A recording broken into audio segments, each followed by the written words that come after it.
Hey guys, Professor Bill, Comic Book University, and Wonder Woman issue number 72. This was a very action-packed issue. All the action that we've been missing out on since this run started, it's all made up for here, man. There's a whole lot of action. Question though, is there an actual story to be told? Well, that's where it gets a little bit tricky. Let's get talking about this. Love is a Battlefield, the finale. G. Willow Wilson is the writer. Jesus Marino is on pencils and he does his own inks. But Tom Derenick is also on pencils and Scott Hanna does his inks. Romulo Fierro Jr. does the colors. Pat Brousseau does the letters. The Dodsons, Terry and Rachel, do the cover. Jenny Frison doing the variant cover.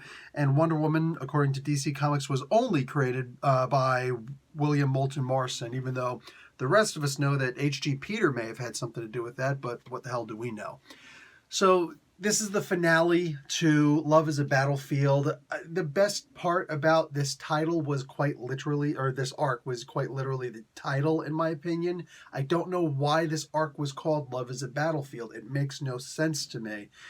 But again, Pat Benatar, love is a battlefield. You goddamn right it is, son. You damn right it is. They fight the Minotaur in this, and it's cool, man. I can't remember the name of this girl. Wow, I'm actually, you know what it is. You know what? I don't go back and reshoot my videos because I just don't think that's cool. So I'm going to say this. I don't remember the name of the girl with the sword, and that's not my fault. If I got a pretty good memory too. I'm just saying, I got a pretty good memory. If I'm going to brag about something, it's going to be that.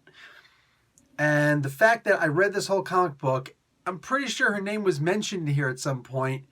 I can't remember the name. It shows that the character is simply not memorable. She speaks in the weirdest way twice within the same page on separate panels, though. Wonder Woman gets hit by the Minotaur, and she screams out, "Wendy!" Listen, man.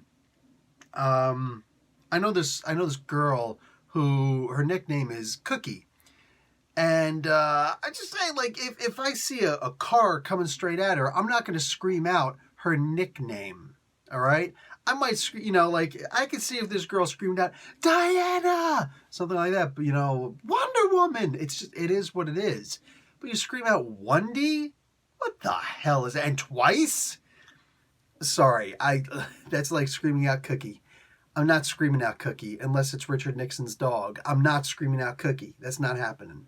So that's the weirdest freaking thing in the world. I got nicknames for my kids. I would never scream out their nickname if I was angry or frightened for them. You know what I'm saying? Like a knee-jerk reaction. It would never happen. That's not the way. So we're, at this point, we're just not even writing, I don't know, realistically. So it just, some of these things are just weird, man. But there were some really good parts, all right? I like that, for whatever reason, G. Willow Wilson really likes the Antiochus character. So she has her act heroically in here. And she is heroic, make no mistake. Ah, Crest. Okay, again, not she. I don't know what the pronoun is. Antiochus, okay? Atlantiatus, excuse me. She flies down and she catches this sword. All right, because she loses it, and then down in this breach is the trench. You remember the trench?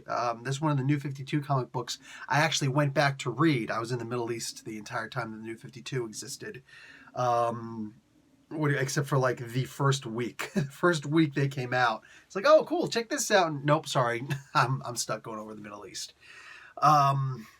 What have you now? I don't know. They're not really the trench. It'd be cooler if they were the trench. Why not just bring back the trench, right? Nah, it's something a little bit different. It's like mini trenches, squishy trenches, and fights them off. And there's we learn more about the sword, and yeah, man, it's cool. It's cool. But nothing really happens in this. No story progressing.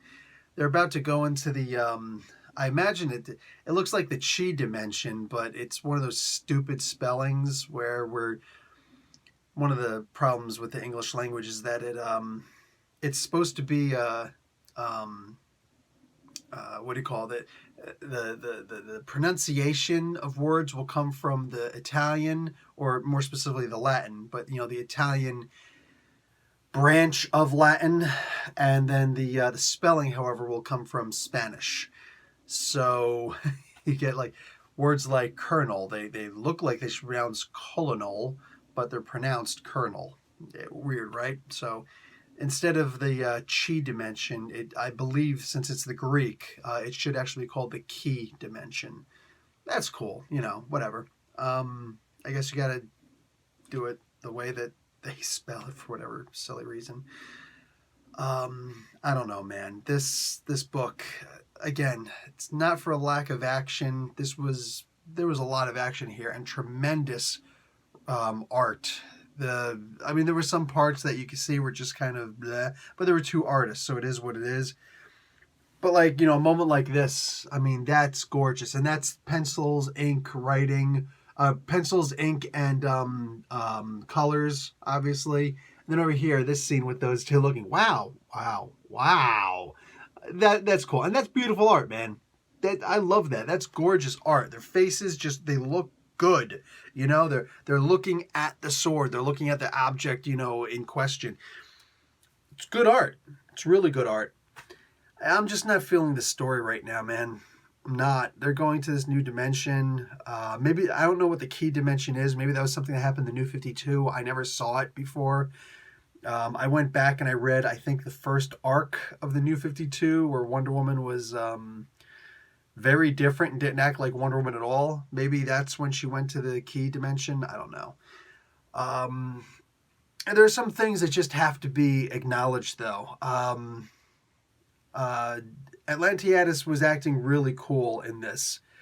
I like the way that she was portrayed in here, but I think it's also time to just retire this character. At some point, you got to acknowledge your own shortcomings. You got to acknowledge when you screw up, when you do something wrong. The people who are willing to die by their own sword, fall on their sword. It's just silly to me. It's asinine that someone would do something like that. Like, for instance, I'm sitting here calling Atlantiadis she. I know it's not she, but I acknowledge that I just don't know the proper pronoun to use for Atlantiadis. So I say she because to me it looks more like a woman than a guy. That's that. And again, it's a shortcoming of the English language that we don't have a gender-neutral term to use.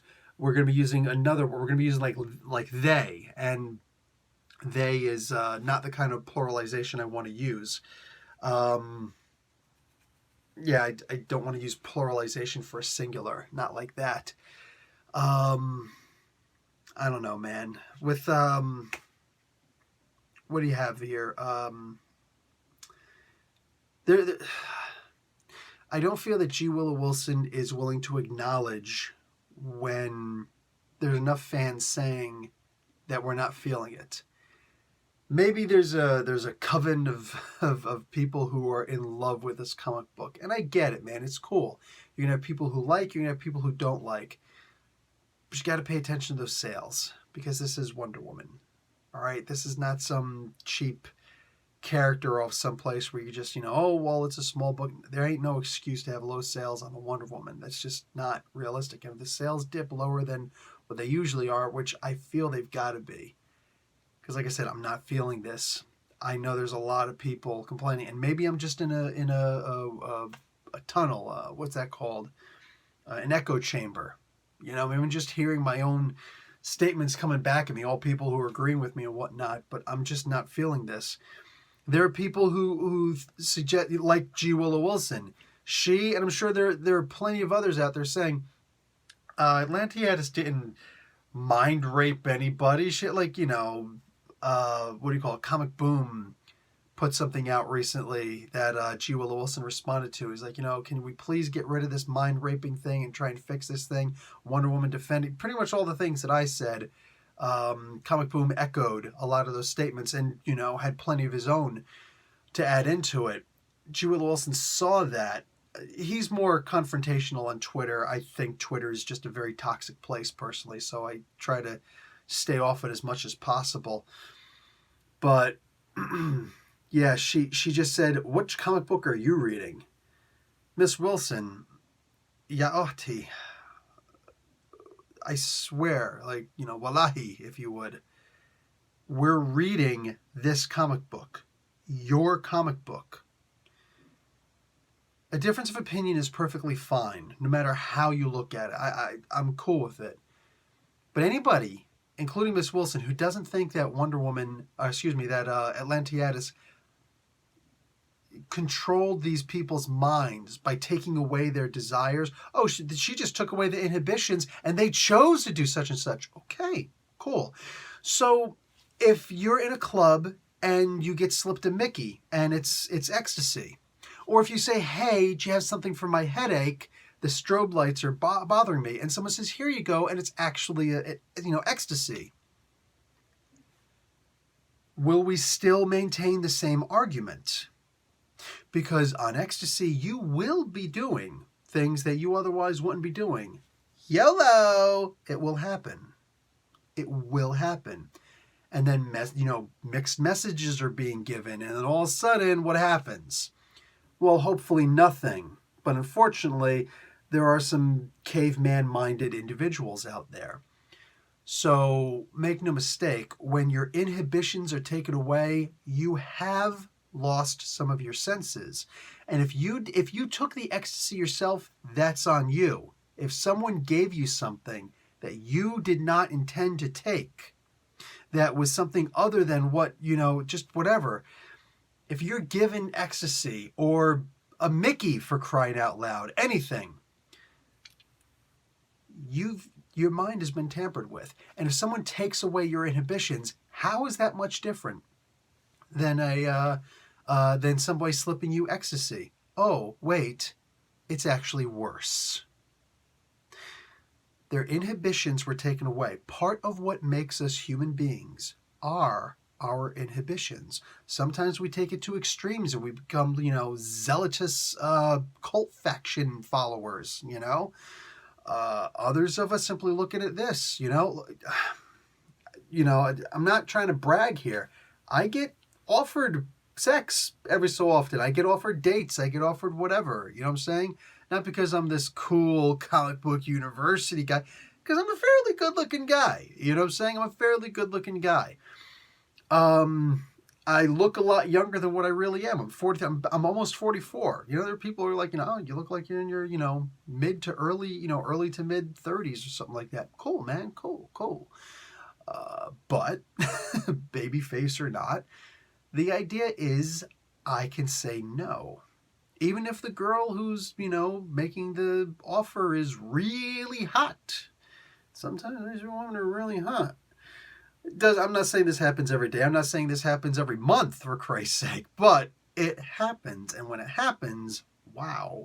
Sometimes they're neighbors. There are people who live, in my neighborhood. All right? And I know the offer is there. And I say no through inhibitions. Because marriage, to me, is an agreement that my wife and I have. I would not be cool with her sleeping with somebody else.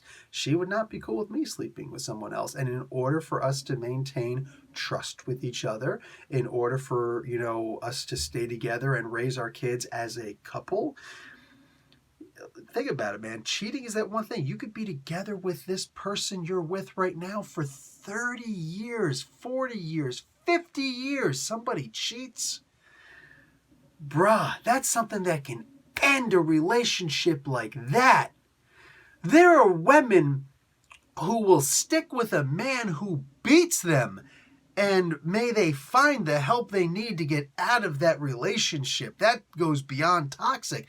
There are people, men and women both, who live with toxic behavior from the other person. Verbal abuse, emotional abuse. I mean, there are people who live with some awful crap, but someone cheats on you, all of a sudden, all bets are off. Done. Nobody thinks about all the good things, all the birthdays, the anniversaries, the Mother's Days, Father's Days, all the celebrations, the honeymoons, that beautiful wedding, how much their parents, love the other person. Cheated on me, bro. We're done, son. We're done. And someone took away the inhibitions of these otherwise good people. Disagreeing is perfectly fine, but there are some times, I'm sorry, if someone gives you ecstasy, or something that takes away your inhibition, and you did not voluntarily take that, you have been taken advantage of. And when you do lose your inhibitions and you do something like that, and there are consequences that last for a lifetime, Atlantiadis does not deserve to be made into a hero just because she rescued a sword. Wrong answer, son. Either retire the character or have her at least acknowledge that what she did was wrong, that she needs to grow the hell up. Wonder Woman quite literally defended the wrong person. That's not going away. That's not going away with these reviews. If you hate the fact that I'm going to bring something like this up, anything can make me bring this up again, because this was the most wrong thing I have seen in a comic book. I can't think of other things more wrong than this. Mockingbird made good on herself. She was strong through what happened to her. There was mind control, used on her. Somebody used drugs on her. The Phantom Rider, Slade, used drugs on her in the West Coast Avengers and raped her. And she survived that. Not like thrived through that. She didn't fall, despite this guy. She rose in spite of this guy, and she became a better person. She chose to let him fall to his death. And when Hawkeye sat there and said, "That's not cool, we don't do that," she said, "If you got a problem with that, we can end the marriage right now." And they did. Because she wasn't going to sit there and apologize for her actions, or at least for her inaction, after what this person did to her. She had all of that taken away from her. And yet she still rose above. What is this, though? Here's a woman who she did this to these people. Wrecked lives. We're talking about that one poor little girl, just the one that we saw, who right now she's got a mommy with her girlfriend in one house and a dad over in another house. But neither of them want the little girl. Neither of them want the little girl. Because those inhibitions were taken away. And this girl's going to live with it. Imagine if you found out your parents didn't want you. You know what I'm saying? Like, they can't take that back. That can't be undone. This little girl is screwed her whole life. The mental trauma for this poor little girl. I'm sorry. At some point, if we don't acknowledge that this happened and this doesn't somehow get fixed, we got Steve Orlando coming back on the freaking Wonder Woman. I say keep Willow Wilson off of this if she can't recognize what she did. I mean, it's just a comic book, right? Yeah. But as a comic book character who we're supposed to be believing in, and she defended this person. Sorry. So let's just be honest here. Here's this guy who slips ecstasy to this person, and when this person comes back and says, "You slipped me a Mickey," Wonder Woman punches that person, knocks them to the ground. Whatever she did, she pushed them. Oh, she judo flipped, and that's what it was. Judo flips this girl to the ground and says, "You're starting to get a little bit too hands-on. If we want to just have a civil conversation, we're good. But this person who just gave you ecstasy without you realizing what it was and caused you to go off and sleep with that, person over there, if you can't calm down and talk civilly, I'm going to judo flip you again." There is zero difference between the argument I just gave and the comic book that we got. Sorry, Atlantiadis needs to go. And if G. Willow Wilson can't recognize that, she needs to go too. Otherwise, forget it, man. We're all going to go. We're all going to go, and Wonder Woman I don't need to read Wonder Woman. This is not like Batman and Superman where I'm just struggling like, why is Bendis doing this to Superman? Why is Tom King doing that to Batman? I think King is doing a better job than Batman, but I don't know what the hell is happening in DC right now. But at this point, I think we're all looking to the minor characters because we love the universe, but what the hell is this, man?